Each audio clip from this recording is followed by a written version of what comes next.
It was autumn in Ravenswood, a small town surrounded by vast cornfields. The harvest was near, and the farmers worked from dawn until dusk. But that year, something was wrong. The animals avoided the fields, and the crows, which normally devoured the crops, had disappeared.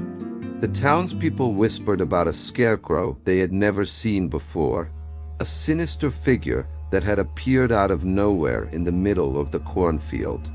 No one knew who had placed it there. It was different from the other scarecrows that had been erected in the town, taller, draped in black rags, and wearing a tattered straw hat. Its face was a crudely stitched cloth mask with a wide, crooked grin. The eyes, made of buttons, seemed to follow anyone who passed by. The children who played in the field while their parents worked swore they had seen the scarecrow move when no one was looking. The adults laughed but avoided the field at dusk.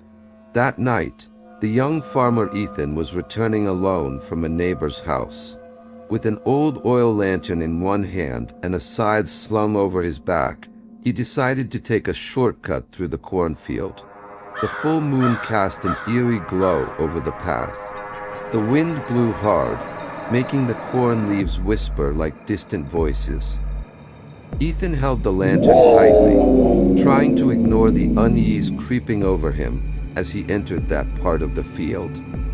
He found the scarecrow in the center of the cornfield, exactly as the townspeople had described. Up close, it was even more terrifying. The black rags swayed in the wind, and the stitched grin seemed to stretch wider under the lantern's flickering light. Ethan shivered but brushed it off. "It's just a pile of straw," he murmured, trying to convince himself. The field was pristine, with no signs of animals or pests. It was as if something or someone was protecting the land from anything living.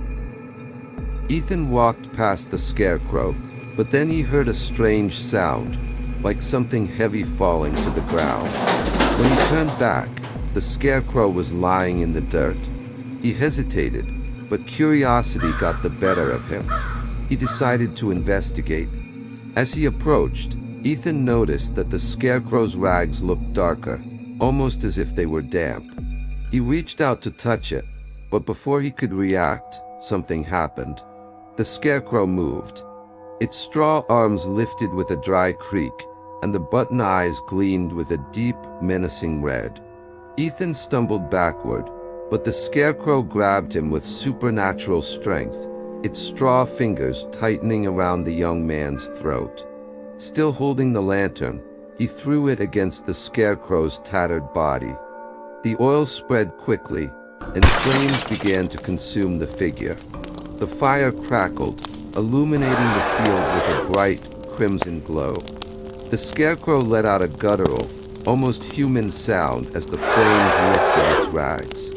Ethan seized the chance to break free, but even burning, the scarecrow remained standing. Desperate, Ethan grabbed the scythe from his back and swung it violently at the scarecrow's chest. The blade sank deep into the creature, but it didn't fall.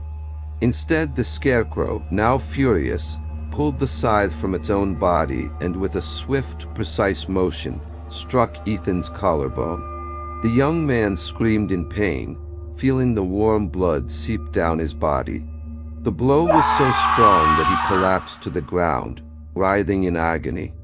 The scarecrow, still partially aflame, grabbed Ethan by his clothes and dragged him deeper into the cornfield. The earth there was disturbed, as if someone had recently dug a hole. An open, old, and rotting coffin lay in the soil.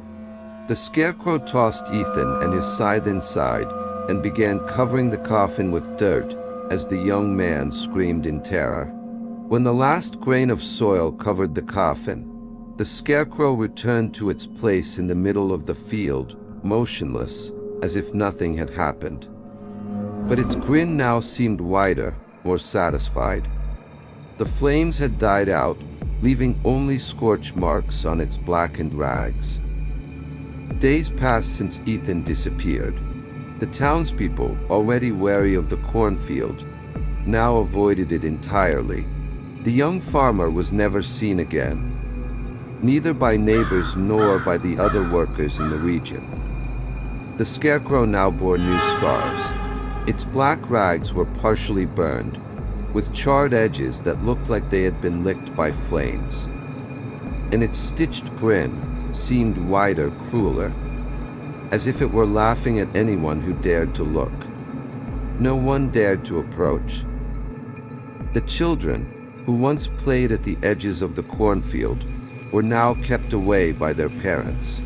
The farmers refused to harvest that part of the field, leaving the corn to rot under the sinister figure's watchful gaze. The Scarecrow continued to stand guard over Ethan and the field, waiting for new victims to cross its path.